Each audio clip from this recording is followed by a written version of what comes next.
Hello everyone, welcome back to another video. Everywhere and everyone I see has this huge debate on trilogies. Like, what are the best ones, the worst ones, etc. People like to go Law and Order and heavily examine why a trilogy is specifically good or specifically bad. What specifically ruined it. Um, the most common ones people talk about are The Dark Knight, The Godfather, Lord of the Rings, How to Train Your Dragon, every Spider-Man trilogy that there ever is. But before I get on to the day, I'm gonna say that one of the best trilogies out there is perhaps the Kung Fu Panda series. I say in trilogy.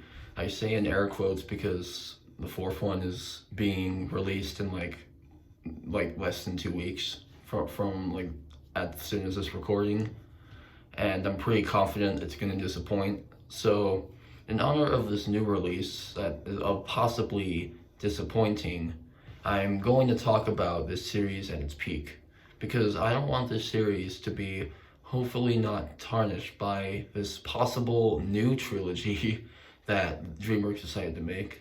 So with that out of the way, the movie I'm gonna talk about today goes to heights so high, it's astonishing. It has emotional impact, it's a great follow-up to the first, and it really puts a lot of Disney movies to shame. I feel the movie that encapsulates and cements the series peak is Kung Fu Panda 2. This movie is a wave of emotions. It blends every emotions it brings together in a natural and satisfying way that doesn't feel out of place.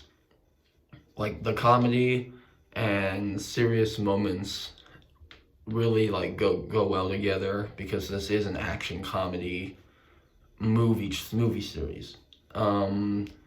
Besides that, it tops it off with the best character development, but the development is too much of a weak word.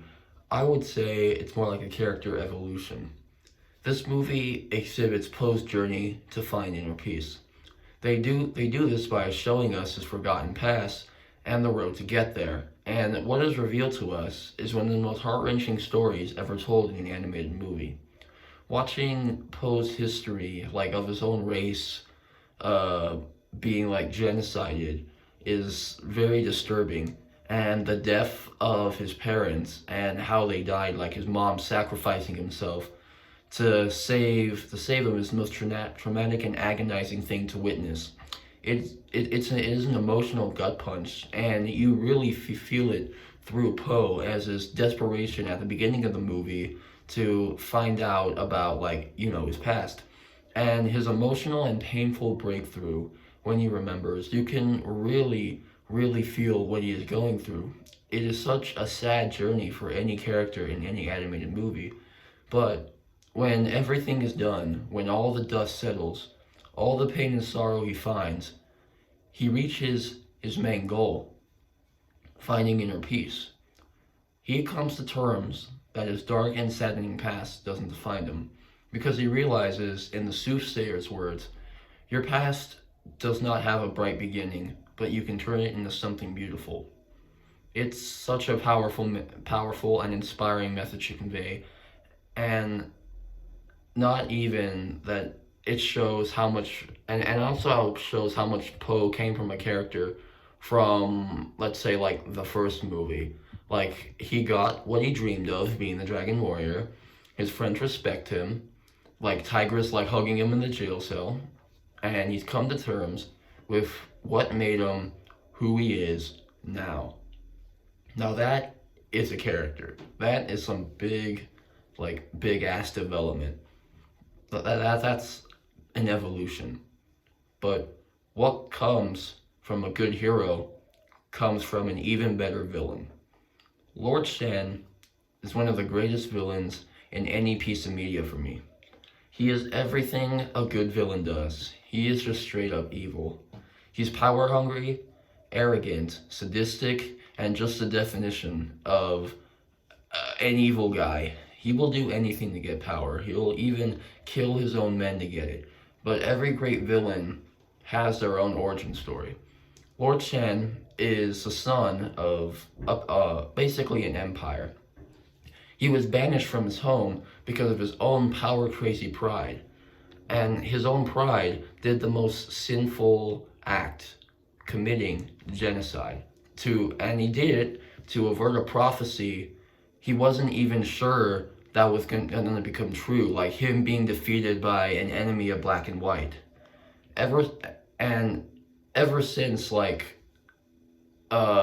he got banished, he held a grudge, and that said grudge kept him getting more dark, wicked, and corrupt. He is the opposite reflection of Poe in the movie. He represents what Poe could have been if he didn't find inner peace. Confronting his past, he still holds a grudge against his parents because he feels like he was wronged by them. His punishment, being banished for committing a genocide is not really a justifiable punishment, to be honest with you. I feel like it was very light in my eyes. I feel like he should have been executed, right away. But back to the themes. They're both yin and yang, water and oil. And I think it ends particularly well with him, with Shen accepting his death, knowing that he failed, and knowing that his power-hungry grudge is the main reason why he failed, is a neat wrap on his character. It communicates that after all he's done, all the pain he's caused, he finds some sort of closure. He is a true masterclass of a villain, even with Tai Lung's sheer ferocity, ruthlessness, covetousness, and sad relatability. I think Shen is the best villain in this franchise, but I don't think he's a perfect one. Nor do I think any other villain is in this franchise. I don't like the comedic moments with him. I feel like it diminishes the impact he has on some scenes. Like when he's just about to meet Poe for the first time and in the tower, and he's speaking about joking around of what he would do to him. I'm just really, that just diminishes his presence to me. It just reduces the weight of how I perceive him and makes him looks less threatening. But not all the things are like this though. This is just a minor nitpick. I do feel like he needs a little ounce of comedy because this is at its core an action comedy series. But I think the only comedy that I can see fitting him is with other characters doing the joke and him reacting to it. A good example of this is the soothsayer telling him the prophecy for a second time. That scene, I feel like that's the only type of comedy with him that I feel that I would like. But most of it, I just think it's not really needed for him. What else? I would say another thing is I think this movie handled the Furious Five really, really well. I think letting them stay in the background, but they still feel genuine, especially Tigress. At least they didn't give them a subplot, in How to Train Your Dragon 2. That's my main gripe of How to Train Your Dragon 2. It's where they just gave them just a random side plot for no reason, and that just took screen time away from what actually mattered, in the whole movie. And it was just annoying for them to and it was just annoying for me to see them progress a plot that I don't really care about. But thank God they didn't do that with them, especially, because I feel that would mess it up, mess up the pacing and not give room for the emotional, impactful moments to really shine organically. But I think that wraps it up. So that's why I think Kung Fu Panda is the best one out of the trilogy. I think it's the peak of all the series. The first one is still great, but I think 2 brings a more emotional impact to its audience, great character growth, and an overall just great message.